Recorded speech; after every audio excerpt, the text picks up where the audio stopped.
स्वागत है आपका मेरे कार्यक्रम रूबरू में। मैं विश्वेंदु जयपुरियार।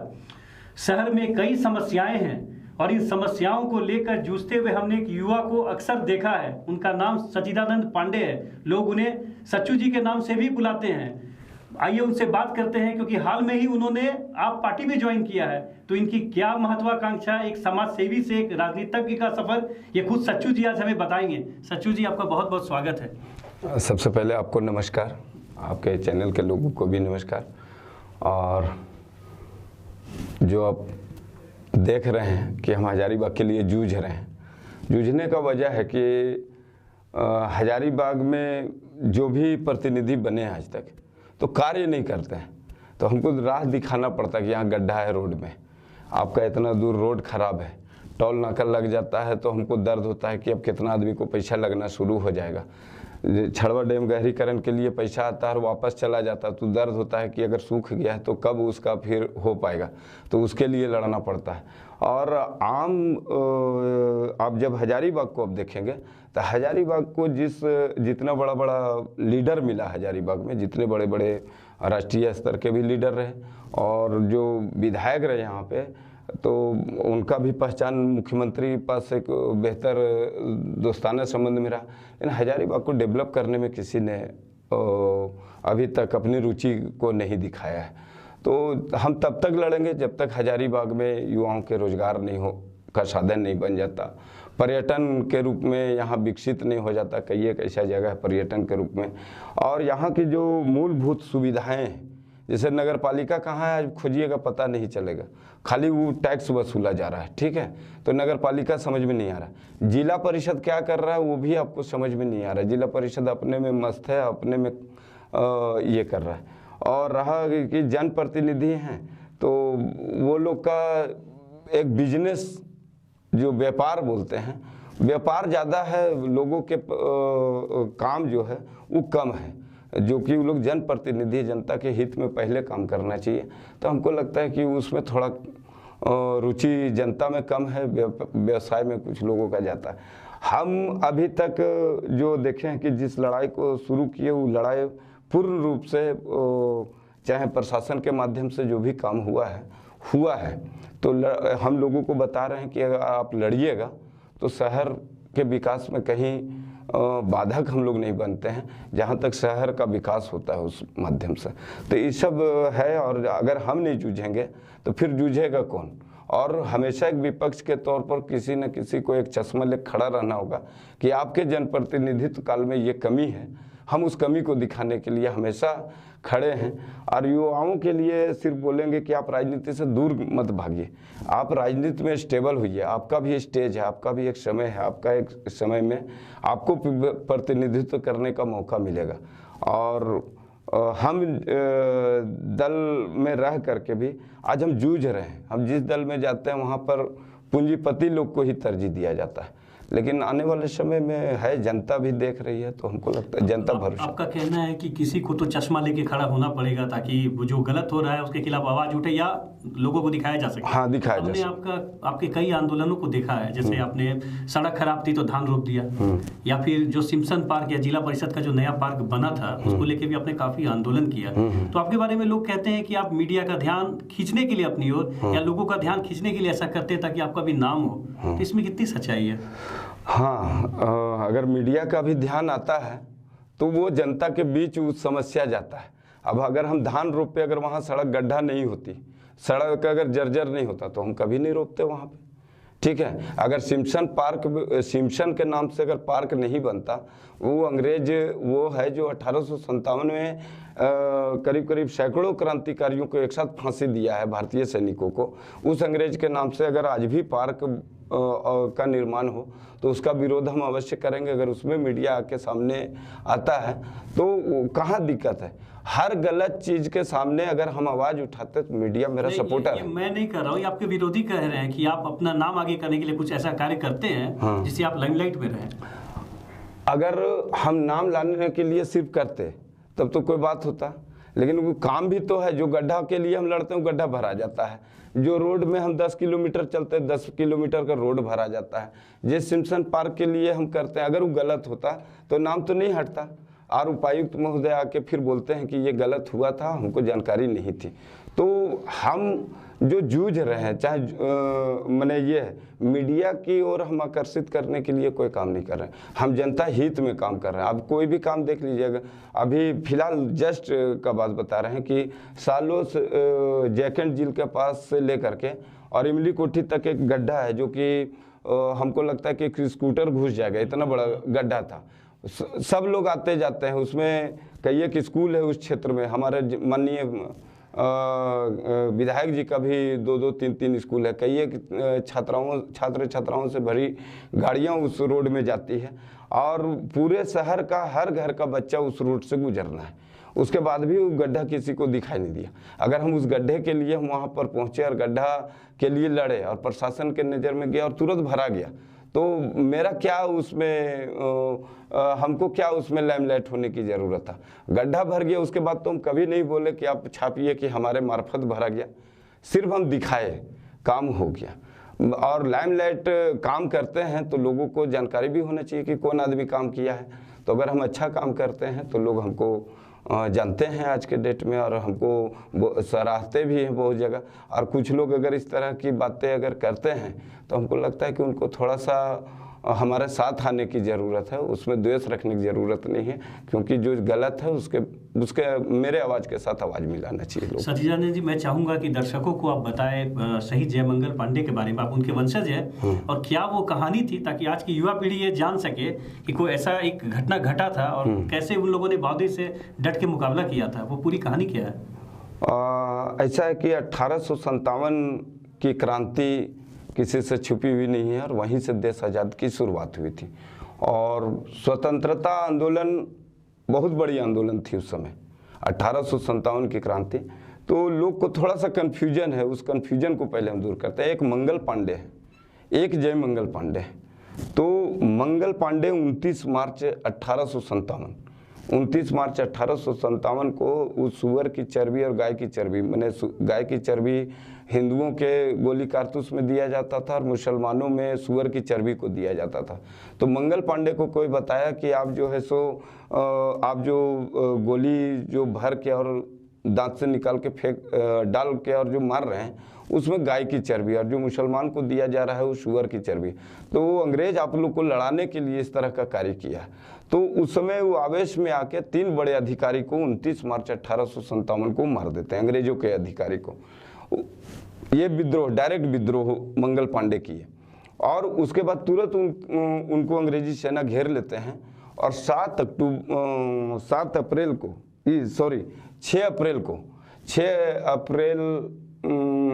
अप्रैल 1857 को उनको ट्रायल किया जाता है और 8 अप्रैल को फांसी दी जाती है। 29 मार्च और 8 अप्रैल, मात्र 10 से 12 दिन। ये घटना है मंगल पांडे की। और ये 7-10 दिन में पूरे भारत में आप कल्पना नहीं कर सकते कि पूरे भारत में इतना बड़ा विद्रोह कोई कर सकता है। लेकिन क्या है, उस समय लगभग 7 लाख हमारे भारतीय क्रांतिकारी शहीद हुए हैं। हम सबको आपके चैनल के माध्यम से सबसे पहले नमन करते हैं। उस वीर पुरुष मंगल पांडे को सबसे पहले नमन करते हैं कि उन्होंने पहली बलिदानी देने के लिए गोली चलाई थी अंग्रेजों पर। उसके बाद संपूर्ण भारत में एक क्रांति की ज्वाला सुलगने लगी थी, जिसका नेतृत्व जयमंगल पांडे किए थे। तो जयमंगल पांडे के समय में जो था, पत्राचार के माध्यम से एक तय सीमा की गई थी और उसमें इनके साथ में सहयोग में थे पांडे गणपत राय, माधव सिंह, चंबा सिंह, विश्वनाथ शाही, नीलांबर पीताम्बर, शेख भिखारी, उमराव टिकैत और नादिर अली शाह और बाबू वीर कुंवर सिंह और ये झांसी की रानी लक्ष्मीबाई, ये सबको पत्राचार के माध्यम से जयमंगल पांडे ये विद्रोह एक तय किए थे कि पूरे संपूर्ण भारत में एक साथ एक समय में हम लोग क्रांति करेंगे और अंग्रेजों को खदेड़ेंगे और इसके बाद जो है सो अंग्रेज भारत में नहीं रहेंगे और हम उसी समय देश आज़ाद करवा लेंगे। ये प्लानिंग वे की लड़ाई थी और ये इसमें सारे लोग सहयोग कर रहे थे जयमंगल पांडे को। तो जयमंगल पांडे डोरंडा छावनी में सूबेदार के पद पर थे, तो सूबेदार उसमें बहुत बड़ी पद थी। उसके बाद अंग्रेज ही था और उसके बाद नीचे ये थे। मंगल पांडे सिपाही थे। जयमंगल पांडे सूबेदार थे, आर्मी इन चीफ थे उसमें। तो इनका जो छावनी में पकड़ था बढ़िया, जो बोलते थे वही। तो ये जो अपने लोगों को समझा पाए कि हम कब विद्रोह करेंगे, कैसे चलेंगे, तो इनकी 700 टुकड़ी सेना लेके इन्होंने डोरंडा में विद्रोह कर दिया। डोरंडा में विद्रोह कर दिया और वहाँ जितने संदूक बंदूक जितने थे वो अंग्रेजों के लूट लिए, अंग्रेजों को बंदी बना दिए गए। उसमें जिनका हम नाम लिए अभी तक, पांडे गणपत राय, माधव सिंह, ये लोग सब इनका सहयोग किए। और ये लोग यहाँ से बाबू वीर कुंवर सिंह तक आरा जाना था। आरा में बाबू वीर कुंवर सिंह की सेना इन लोग को सपोर्ट करती, यहाँ से फिर मेरठ जाते। अब मेरठ के बाद ये लोग दिल्ली पर कब्जा करते और मेरा देश उसी समय आज़ाद हो जाता। ये 1857 की सबसे बड़ी लड़ाई है। तो इस लड़ाई में ये लोग चतरा में ही ये बालू माथ होते हुए, टोरी चंदवा होते हुए ये लोग मारते धरते जो अंग्रेज। और ये पूरे भारत में जहाँ जहाँ अंग्रेज के बड़े बड़े अधिकारी थे, उस सारे अधिकारियों का निगाह जयमंगल पांडे की सेना पे चला गया। और सब लोग अपने अपने हिसाब से अपने अपने जो अंग्रेजी सैनिक है उसको हिदायत दे रहे थे कैसे पकड़ना है, क्या है। इस तरह से कई एक राजाओं को, कई एक ये जमींदारों को खुद वहाँ से फ़ोन किया गया दिल्ली से, और कलकत्ता के जो चीफ थे, अंग्रेज चीफ थे, कि आप लोग उन लोग को सपोर्ट करना बंद कीजिए, अन्यथा आप लोग का जमींदारी छीन ले जाएगी, आपको राजतंत्र छीन लिया जाएगा। तो कई एक लोगों ने अपने हाथ बांध दिए, जिसके चलते भी थोड़ा सा ये लोग कमज़ोर हुए। और उसके बाद ये लोग चतरा में पकड़ा गए, और चतरा में पकड़ाने के बाद 2 अक्टूबर को इन लोग को ट्रायल किया गया। काली पहाड़ी है चतरा में, वहाँ 2 अक्टूबर को ट्रायल किया गया और 4 अक्टूबर को इन लोग को फांसी दी गई। लेकिन 2 अक्टूबर के ट्रायल के बाद भी शहीद जयमंगल पांडे 64 वर्ष की उम्र उस समय उनका था। और जब इनको ट्रायल किया गया तो नादिर अली को बोले कि ऐसा है कि अब तो हम लोग को मरना है ही, फांसी पर चढ़ना है, तो हम लोग क्यों ना एक और चांस ले लेते हैं अंग्रेज को खदेड़ने का। तो उस समय आप चतरा जब जाएंगे तो उस समय 56 अंग्रेजी सैनिक को इन लोगों ने मार गिराया ट्रायल के बावजूद भी, जिसका कब्र आज चतरा में बना हुआ है। और जहाँ पे फांसी पड़ी चतरा में शहीद जयमंगल पांडे और नादिर अली के साथ, वहाँ 150 भारतीय सैनिकों को एक साथ पेड़ पर लटकाकर फांसी दे दी गई। तो ये एक प्लानिंग वे में भारत में स्वतंत्रता, इसको विद्रोह नहीं बोला जाए, स्वतंत्रता संग्राम समर था। इस समर में सारे भारत के स्वतंत्रता सेनानी थे। उसके बाद इस तरह का प्लानिंग वे में लड़ाई नहीं हुआ। फिर भगत सिंह जैसे लोग आए, खुदीराम बोस जैसे लोग आए, चंद्रशेखर आज़ाद लोग आए, अपने अपने स्तर से सबों ने लड़ाई लड़ी। लेकिन अगर पूरे भारत में स्वतंत्रता संग्राम आंदोलन बोलिए तो वो जयमंगल पांडे और वो हजारीबाग की धरती से है। और ये लोग जान नहीं रहते, और हम वंशज जरूर हैं, हम हजारीबाग की धरती से, तो हजारीबाग के लोगों को हम बताने के लिए निकले हैं कि हजारीबाग की धरती क्रांतिकारी धरती है, क्रांतिकारी की जन्मभूमि है, और इसको छिपाया गया है ये में। तो जिस तरह से शहीद भगत सिंह, शहीद चंद्रशेखर आज़ाद, बाबू वीर कुंवर सिंह का भारत के मानचित्र पर नाम आता है और उनके जिलों का नाम आता है, तो हमारा भी जिला का नाम भारत के मानचित्र पर आना चाहिए। और इनका भी नाम स्वर्ण अक्षरों से और लाल किले के प्राचीर से लिया जाए, और इस झारखंड की धरती और हजारीबाग की धरती को भी नमन पूरा देश करे। इसका प्रयास लेकर के हम बढ़े हैं। और हम वंशज जरूर हैं, लेकिन हर भारतीय माने उनका खून जो है हर भारतीय में समाहित है। तो मेरा वंशज, हम उनका वंशज नहीं हो सकते। हर भारतीय उन पर गर्व करता है, तो हम उनको बांध के नहीं रह सकते। सचिदानंद जी, कई बार मैंने आपको कहते हुए सुना है कि उनको वो सम्मान नहीं मिला। अभी भी आप वही बात कह रहे हैं, जबकि उनकी कहानी और जो भी उन्होंने किया वो आज भी लोगों को प्रेरणा देता है, देशभक्ति की बात सिखाता है। तो मैं आपसे जानना चाहता हूँ कि आप भी फिलहाल लगे हुए हैं एक तालाब को डेवलप कराने के लिए उनके नाम पे, तो वो क्या पूरी चीज़ है जो आप चाहते हैं कि सांसद करे या जिला प्रशासन करे? कई बार आपने सिम्पसन पार्क का भी नाम बदलने की बात कही थी कि उनके नाम पे हो जाना चाहिए, तो क्या कुछ प्लानिंग है उसे लेकर? चूँकि जो भी महापुरुष हैं, जो भी क्रांतिकारी हैं, ठीक है, तो उनका नाम हम कैसे याद रखेंगे? हमेशा तो कोई इतिहास पढ़ता नहीं है, ठीक है। अब बाबू वीर कुंवर सिंह का अगर किसी चौक पे लगा है तो आप कहाँ, कोई अगर फ़ोन भी करेगा तो आप बोलिएगा बाबू वीर कुंवर सिंह चौक पहुँचिए। तो अभी तक जयमंगल पांडे का नाम हम जब सामने लाए तब लोग हम ही से पूछने लगा कि आप झूठ बोल रहे हैं, कहीं राजनीति तो नहीं कर रहे हैं, राजनीति बैकग्राउंड तो नहीं बना रहे हैं, ठीक है। तो धीरे धीरे दस्तावेज लाए, सांसद महोदय को भी समझाए, देश में कई हस्ती को समझाए, आज जगह जगह लोग हमको सम्मानित भी किया। हजारीबाग में भी सांसद आए तो हमारे घर तक पहुंच गए, जब वो पूरी किताब को पढ़े, मेरी दस्तावेज को देखे, तो अब वो तो जानकारी लोगों को हो गया कि नहीं ये है क्रांतिकारी।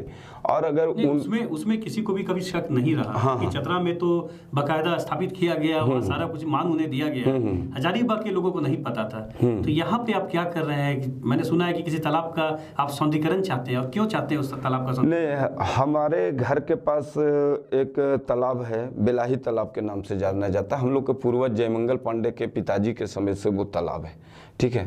तो कहीं चौक चौराहा पे तो मूर्ति हमको स्थापित करना ही है, चाहे और भी कुछ करना है।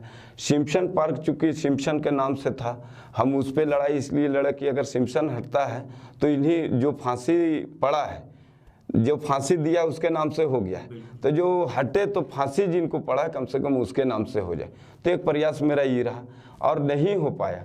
तो हमारे जो जहाँ उनकी जन्मस्थली है, जहाँ उनके पूर्वज ने तालाब को रखा है, तो कई एक तालाब का सुंदरीकरण हो रहा है। तो एक तालाब का सुंदरीकरण और हो और जयमंगल पांडे के नाम से उसका सुंदरीकरण हो, जयमंगल पांडे की मूर्ति स्थापित हो, और वो गांव विकसित नहीं होगा, वो उस स्थल के नाम से का हजारीबाग का नाम एक पहचान होगा कि जयमंगल पांडे हजारीबाग के थे। हम कल रहे या न रहे, लेकिन कल फिर मेरे जैसा बताने वाले लोग रहेंगे कि नहीं, तो वो देख के तो जरूर वो करेंगे।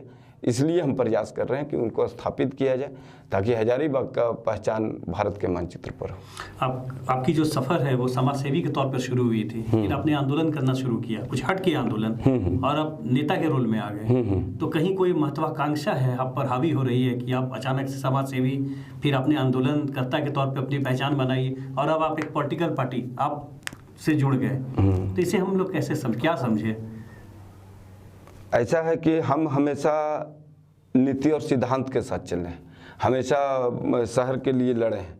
हम शहर की हर अव्यवस्था को व्यवस्थित करने के लिए लड़ाई लड़े हैं, ठीक है। और पॉलिटिकल रूप से क्यों नहीं आना चाहिए?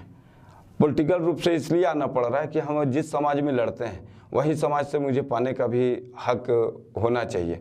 तो अगर लोग जानते हैं कि लड़का लड़ के अगर काम कर सकता है, तो हम अगर स्थापित हो जाते हैं, अगर जनप्रतिनिधि बन जाते हैं, चुने हुए जनप्रतिनिधि बनते हैं, तो मेरा बहुत सारा एजेंडा है हजारीबाग के ऊपर, उसको हम पूर्ण कर पाएंगे। अभी हम लड़ाई लड़ते हैं तो वो काम हो रहा है, ठीक है, लेकिन जो सरकारी साधन जो आता है उससे बहुत सारा काम होगा। लोग बोलते हैं कि हमारे पास फंड नहीं है, काम नहीं हो पा रहा है, चाहे ये है, बहुत तरह टालते हैं। हमको लगता है कि जितना फंड है सफिशिएंट है, उससे बहुत विकसित होगा।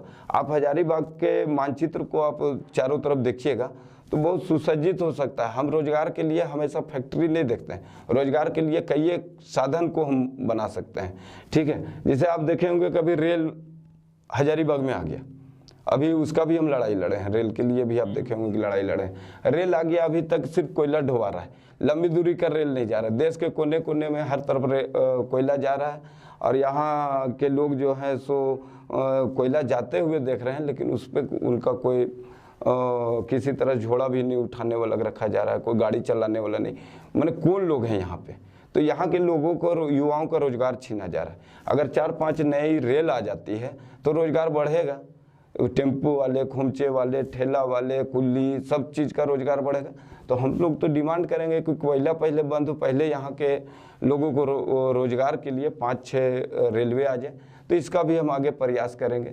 दूसरा चीज़ है कि आप गोंदा डैम आप देख रहे होंगे, गोंदा डैम से सटा हुआ कटकमदाग पहाड़ी है, ठीक है, उसको हम रॉक गार्डन के रूप में क्यों विकसित नहीं करें? वो दोनों बढ़िया से अगर बनाया जाए, उस गोंदा डैम को सटा करके और रॉक गार्डन तक अगर उसको विकसित किया जाए तो वहाँ पर रोजगार बढ़ेगा या घटेगा? सोचिए, वहाँ रोजगार बढ़ेगा, कई एक लोगों का होटल खुल जाएगा, कई एक शहर के लोगों का वहाँ आवागमन बढ़ जाएगा। तो ये सब चीज़ कोई सोच ही नहीं रहा है। आप छड़वा डैम से हम लोग पूरे शहर पानी पीते हैं। छड़वा हजारीबाग को कुछ अच्छा मिले, हाँ अच्छा मिले, आपका झुकाव पॉलिटिक्स की तरफ आया। अब छड़वा, आपको लगता है कि पॉलिटिक्स के अलावा और कुछ उपाय नहीं है कि आप अपने जो सोच रखे हैं हजारीबाग के लिए, जो आपके दिमाग में जो ब्लूप्रिंट है, जो विजन है, उसको आप पॉलिटिक्स के सहारे ही पूरा कर सकते हैं? हाँ, उसको पॉलिटिक्स के सहारे ही कर सकते हैं, नहीं तो हम मांगते रह जाएंगे, हमको कोई नहीं देगा। लेकिन अगर आप उठा के देखें पॉलिटिक्स का इतिहास, तो बहुत लोगों के सपने टूटे हैं, उन्हें वो मंजिल नहीं मिल पाई। मेरा आपके अंदर जो ऊर्जा है, आपने जो भी दिखाया करके एक आंदोलनकर्ता के तौर पे आपने जितने भी आंदोलन किए, आपको नहीं लगता पॉलिटिक्स में आकर कहीं अगर कुछ नेगेटिव दिखा, कोई झटका लगा, तो कहीं ना कहीं आपके लिए बहुत दिक्कत होगी यहाँ पे? नहीं, अभी तक बहुत सारा झटका लगा है, और ऐसा नहीं है कि नहीं लगा है। सो हम बहुत पार्टियों में रहे, लोग हमको बोले कि आप चुनाव भी लड़िए, ठीक है, लेकिन जब चुनाव की बारी आती है तो पूंजीपतियों को ही खोजा जाता है और पूंजीपति को ही दिया जाता है टिकट। जब भी दिया जाए, आप किसी पार्टी को उठा के देख लीजिए, उसमें जो होगा वो उसमें पैसे वाले होंगे, उनका गाड़ी घोड़ा बढ़िया होगा, उसी आदमी को दिया जाएगा। लेकिन हम कई एक जनप्रतिनिधि बताएंगे जो सड़क पर चलते चलते विधायक बन गए हैं और आज काम किए हैं, समझे? बहुत कम परसेंटेज है। हाँ, परसेंटेज कम है, तो हम भी उसी में प्रयास कर रहे हैं। अगर हम भी जूझना छोड़ देंगे तो आने वाले समय में युवा पॉलिटिक्स में कैसे आएंगे? तो हम लड़ के दिखा रहे हैं कि हम आएंगे। और इस बार जो एक स्टेज पे हम आए हैं, आम आदमी पार्टी के स्टेज पे आए हैं, तो मुझे लगता है कि हम यहाँ स्वतंत्र हैं, और स्वतंत्र रूप से हम जिस शहर के लिए हम लड़ाई लड़ते हैं, उस शहर में हम स्थापित होने का भी प्रयास उसी पार्टी के माध्यम से हम करेंगे। लेकिन किसी भी पार्टी पे स्वतंत्रता तब तक दिखती है जब तक इलेक्शन नहीं आता है। हाँ। एक बार इलेक्शन आएगा तो आपको कहीं ना कहीं ये दिखने लगेगा कि इस पार्टी में कमी क्या है। उस वक्त सच्चिदानंद पांडे का स्टैंड क्या होगा? हम तो बोल दिए कि नीति और सिद्धांत के साथ हैं, ठीक है, और अगर नीति गड़बड़ होगा तो हम खुले मन से हम बोलने वाला आदमी हैं, और हम कभी भी कुर्सी के लिए लड़ाई नहीं लड़े हैं। हम कई एक जगह कुर्सी छोड़ चुके हैं, ठीक है। हम हजारीबाग के जनता के साथ खिलवाड़ नहीं करेंगे, हजारीबाग के जनता के साथ विश्वासघात नहीं करेंगे। जो मेरे ऊपर इतना उम्र में विश्वास है, ठीक है, हमको कोई बैकग्राउंड ही नहीं देखा कि आपके पास पैसा है कि नहीं, आपके पास फॉर्च्यूनर गाड़ी है कि नहीं, कोई देखा नहीं, उसके बाद सराहा, तो हम उस विश्वास को हमेशा बरकरार रखने का प्रयास करेंगे। इसमें एक बड़ी बात और है कि आप हजारीबाग को अपनी कर्म भूमि बनाना चाहते हैं, इसके लिए आपने आप पार्टी ज्वाइन किया। लेकिन आप क्यों? क्योंकि हजारीबाग में जब भी लड़ाई होती है तो दो ही पार्टी सामने रहती है, कांग्रेस, दूसरा बीजेपी। यहाँ के लोग जात पात और धर्म के नाम पे वोट करते हैं, और इसीलिए सारे मुद्दे गौन हो जाते हैं। जो भी स्थानीय मुद्दे हैं उस पर कभी कुछ हो नहीं पाता है, क्योंकि हम वोट भी देते हैं धर्म के नाम पे और जात के नाम पे। तो आपने इन सब के बीच में आपको ही क्यों चुना? क्योंकि देखिए, आम आदमी पार्टी का जो नेतृत्व करता है, आप देखे होंगे कि जो घोषणा किए, वो अपने एजेंडे में जो जो घोषणा किए वो सारा चीज़ पूर्ण किए। और पंजाब में भी इस बार कई एक स्टेट में इलेक्शन है, तो जहाँ जहाँ वो घोषणा करते हैं उन्होंने काम करने का पूरा किया। उन पर कोई जैसे ब्लेम नहीं कर सकता कि आपने ये कहा था और ये नहीं किया, ठीक है। दूसरा चीज़, हजारीबाग को उस मानसिकता से हमको उतारना है, ठीक है, इंसानियत का एक पहचान बनाना है। जिस हजारीबाग को हिंदू मुस्लिम करके लोग लड़वाना चाहते हैं, चाहे धार्मिक आधार पे लड़वाना चाहते हैं, और वैसे लोग आ जा रहे हैं इसमें जो कि हजारीबाग के कभी उस चश्मे से देखा ही नहीं जिस चश्मे से वो आए हैं, ठीक है। तो हम चाहते हैं कि परिवर्तन होगा। ये आदमी का जो मानसिकता है हमेशा परिवर्तित होते रहता है। तो हमको लगता है तीसरा विकल्प हम लोग नजर आएंगे, और काम किए हैं। कुछ व्यक्तित्व भी काम करता है, तो अगर मेरा व्यक्तित्व काम करने वाला है, लोग सराहते हैं, तो उम्मीद है कि एक बार हमको भी देखेंगे। व्यक्तित्व काम करता है, लेकिन आपकी पार्टी भी तो यहाँ कमजोर है, कार्यकर्ता नहीं है। उसमें 3 साल समय है, और 3 साल में जब आम आदमी पार्टी 7 साल में 2-2, 3-3 स्टेट पर वो हावी हो सकती है, तो 3 साल मेरे पास समय है। युवाओं को स्टेज नहीं मिला, युवाओं को नेतृत्व करने का मौका नहीं मिला। हम लोग नए युवा चेहरे को ला करके नेतृत्व आगे बढ़ाएंगे। अभी कुछ ही दिन हुए हैं, और आप साल भर में आम आदमी पार्टी को तीसरा विकल्प के रूप में देखेंगे। आप युवा चेहरे की बात करते हैं, लेकिन युवा तो राजनीति में आने से, आज का युवा राजनीति में आने से डरता है, तो उसे कैसे कन्विंस करके आप लाएंगे पार्टी में? नहीं, हम कन्विंस कर रहे हैं कि अगर आप कंधा अपने आप को कमजोर कर लीजिएगा तो देश कमजोर हो जाएगा, क्योंकि युवाओं के कंधे पर पूरा देश बोला जाता है। और हम लोग 18 से 25 बरस के युवा जो होते हैं, उनको देश के बॉर्डर पर के लिए आर्मी की बहाली में लिया जाता है, समझे, पुलिस की बहाली में लिया जाता है। तो लोग बोलता है कि समाज का रक्षा ये कर सकता है और देश का बॉर्डर का भी रक्षा ये कर सकता है। लेकिन जैसे ही समाज नेतृत्व की बात आती है तो युवाओं को बोला जाता है आप युवा हैं, थोड़ा सा अभी आपका और समय है। हम बताना चाहते हैं आप यूथ को भी दीजिए और भरोसा कीजिए, परिवर्तन करेगा और काम करने का जो जज्बा यूथ में है वो काम दिखेगा। आपसे जानना चाहेंगे क्योंकि मैंने भी काफ़ी लंबे समय से पत्रकारिता में हूँ, तो मैंने देखा है कि यहाँ पे आंदोलन नहीं के बराबर होते हैं। कई पॉलिटिकल पार्टियां हैं यहाँ, लेकिन कोई भी आंदोलन नहीं करती। सच्चू पांडे ने काफ़ी आंदोलन किया है, तो क्या अब आपसे जुड़ गए हैं, तो क्या आने वाले समय में हम यहाँ के जो मुद्दे हैं उस पर आंदोलन देखेंगे? कोई ऐसी धारदार आंदोलन आप करेंगे हर मुद्दे पर? आप हमको लगता है कि फरवरी लास्ट होते होते एक बड़ी मुद्दे को हम लेकर के मार्केट में आ रहे हैं, ठीक है। तो और हम हमेशा हम पक्ष में रहें, विपक्ष में रहें, या हम पार्टी में रहें या न रहें, लेकिन हजारीबाग जब हम देखते हैं कि यहाँ कुछ कमी है तो आप एकदम विश्वास कीजिए कि हमको नींद नहीं आता है कि आखिर सारा व्यवस्था रहते हुए क्यों इस तरह से, और हम रात में ही सोचते हैं कि हमको सुबह जाके आंदोलन कर देना। तो वो आंदोलन दिखेगा ही, मेरे खून में ही आंदोलन है। हम क्रांतिकारी के अगर वंशज कहलाते हैं तो हम तब तक क्रांति करे रहेंगे जब तक हम जीवित रहेंगे। लेकिन ये नींद जो आपको नहीं आती है, कहीं खुद के सपने को पूरा करने के लिए तो नहीं है? नहीं, अब इसको तो आज हम इस रूप में आए हैं कि हम चुनाव लड़ेंगे, लेकिन इससे पहले कभी चुनाव लड़ने का सपना हमने कभी संजोया नहीं था। और आप जब से हमको लगता है कि आप भी होश संभालें इसी शहर में, हम तब से हम किसी न किसी मुद्दे को लेकर के आ रहे हैं। हम जिस समय झारखंड विकास मोर्चा में थे उस समय तो चुनाव लड़ने का सपना नहीं था, लेकिन उस समय भी जब 16 रोड खराब थी पूरे शहर की, आप एक एक रोड जाते होंगे तो रोड खराब थी, तो 3 दिनों तक अनशन किए थे। हम घर छोड़ दिए थे, 3 दिन तक झंडा चौक पे खड़े सोते थे। 3 दिन में 1 दिन पानी तक हम नहीं पिए थे। तो अपने हम जान को भी लगा करके हम रोड बनवाने का काम किया। मनीष रंजन डीसी थे और उन्होंने काम शुरू करके हमको जूस पिला करके उठाया था। तो हम उस दिन भी किए थे, आगे भी करेंगे। हमारा जोश जज्बा कम होने वाला नहीं। अंतिम सवाल, आज के युवाओं से क्या कहना चाहेंगे? युवाओं से यही कहना चाहेंगे कि देश आपका है, समाज आपका है, और सही नेतृत्व सही दिशा में आप चलें। अभी का जो राजनीतिक परिप्रेक्ष्य है वो गलत दिशा में जा रहा है, ठीक है। एक तो नए युवाओं को लगता है कि जिनके पास पैसा वही चुनाव लड़ सकते हैं, पहला, क्योंकि लगता है कि पैसा से ही चुनाव होता है, जो कि घर घर में जो जनता बैठी हुई उनको पैसे की आवश्यकता नहीं, एक बढ़िया ऑनेस्ट आदमी की आवश्यकता है जो काम कर सकता है। तो हम लोग घर घर जाने का प्रयास करेंगे। तीसरा चीज़ है कि अगर युवाओं का नेतृत्व खत्म हो जाएगा तो नेतृत्व फिर कौन करेगा आने वाले दिन में, ये समझना होगा। जो पूंजीपति है कल वो आएंगे, फिर कल उनके पुत्र आएंगे, कल उनके पुत्र आएंगे, ठीक है, लेकिन काम कभी शहर में नहीं हो पाएगा, समाज में नहीं हो पाएगा। कहते हैं लड़ने वाले लोग आवे, लड़ने वालों की ज़रूरत है। और ये देश मेरा है, ज़िंदगी जब तक हम मनुष्य है तभी तक ज़िंदगी, इसके बाद कहाँ पैदल लेंगे नहीं कहना। तो आए तो कुछ करके जाए।